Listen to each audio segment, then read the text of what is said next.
Hey everyone, Kevin here, and welcome back to my channel. So, I interacted with a LinkedIn post a while ago from a mother who was commenting on how she had just received that year's school calendar and was stunned to see that her children would be in school even fewer days than the previous school year. Now, most schools, historically speaking, of course, are only in session for somewhere around 184 days a year.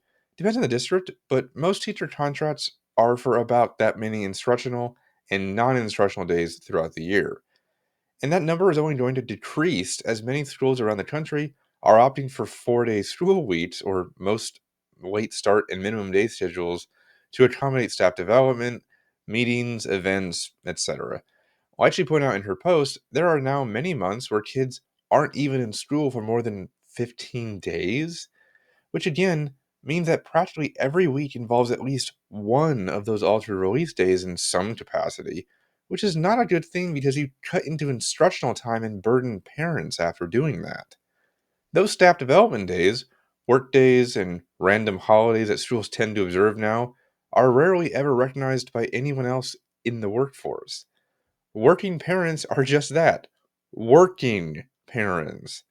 Few have the luxury of altering their schedules to pick up their kids or drop them off to accommodate all these new minimum or late start days, much less take time off to spend with their kids on those non recognized holidays.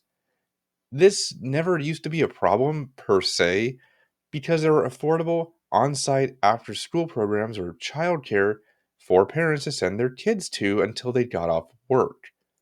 I remember when I was in elementary school, we had those kinds of programs everywhere. And I would often stay with the one on campus doing activities and schoolwork until sometimes as late as 7 or 8 o'clock at night when my parents would get off work and pick me up. It was reasonably affordable, well staffed, often full of fun activities, and very convenient. And this is in Southern California, which is legendary for being expensive. Nowadays, though, childcare is ludicrously unaffordable no matter where you live, and often inconvenient, both in terms of location and time availability. They are rarely on site at the students' schools anymore, and there's no telling if the people even know what they're doing now, because they're often staffed with people who aren't well trained or passionate about what they're doing. Not saying all are like that by any means, of course, but the good ones are often the most expensive of all. Any working parent out there listening can definitely verify that over the last 15 years or so, that their childcare costs have sometimes gone as high as half of their income. Even the average is between 20 to 40% now, and it's stretching parents to their financial limits. And what has that done? It's caused parents so much stress and anxiety about making sure their kids are looked after on days they never used to have to pay for childcare, which has only skyrocketed the high costs they were already paying. Most parents, especially single parents, can't keep up with that. And that's led to a lot of animosity toward teachers that honestly isn't even our fault. Schools were never supposed to be childcare, and teachers aren't babysitters. I've said ad nauseum at this point, and even in my most recent video where I gave advice to people entering the profession, teachers need to be ready to be viewed as professional babysitters now. And it's saddening to say that. And all that does is greatly devalue our contributions in the classroom. We aren't seen as subject matter experts or those passionate about teaching kids anymore. We're instead viewed through a lens that school should be childcare because our school calendar is to blame for parents becoming so increasingly overwhelmed. Right? Wrong. For one, teachers have virtually no control over the school year calendar. That's set by contracts, the district, funding models, salary schedules, standardized testing schedules. You name it, there's probably a reason why the schedule is the way it is, and virtually none of them have anything to do with teachers. Believe it or not, most teachers are actually with all of you parents out there that school is out far more times in the year than it ever should be. Most of those professional development days and meetings after school on minimum days, useless. Most of those holiday breaks, way too long, especially winter break, which is rapidly becoming almost a month long now instead of the 1 or 2 weeks that it used to be. And thus, that's making it infinitely harder to get kids back into the learning mindset following the vacation and sends us even further behind with content than we already were. Oh, and summer break? Kids get summer break, not teachers. I can't even count how many times I've said that, and I'm kind of tired of trying to explain it. Teachers are going to conferences, preparing things for the next school year, and spending so much of their own money in buying supplies for your kids instead of actually having time off. And remember, they aren't getting paid to do any of that during the summer either. It's not free vacation.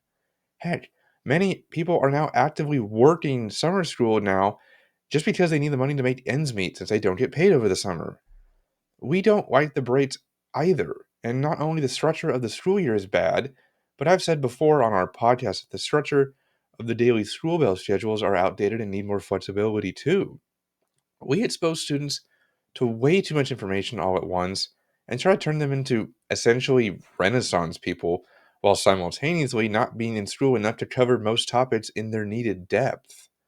Like I said, teachers are with working parents on this, and I certainly am too.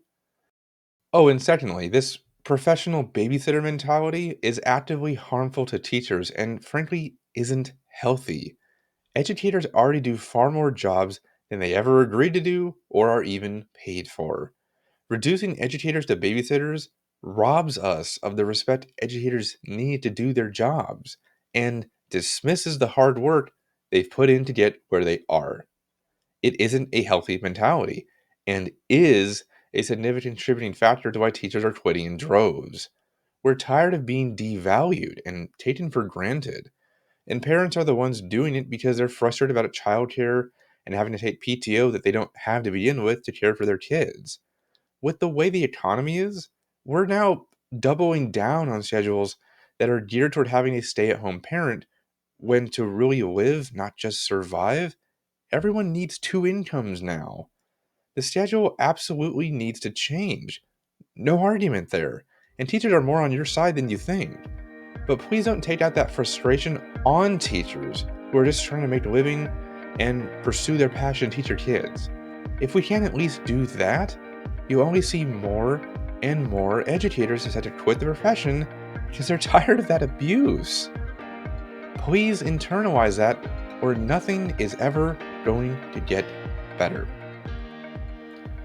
Well, guys, thanks for watching, and I hope you enjoyed today's episode. Please consider liking and subscribing. It helps the channel and the algorithm at the same time, so it's always greatly appreciated. For now, though, I've been Kevin, and I will see you in the next video.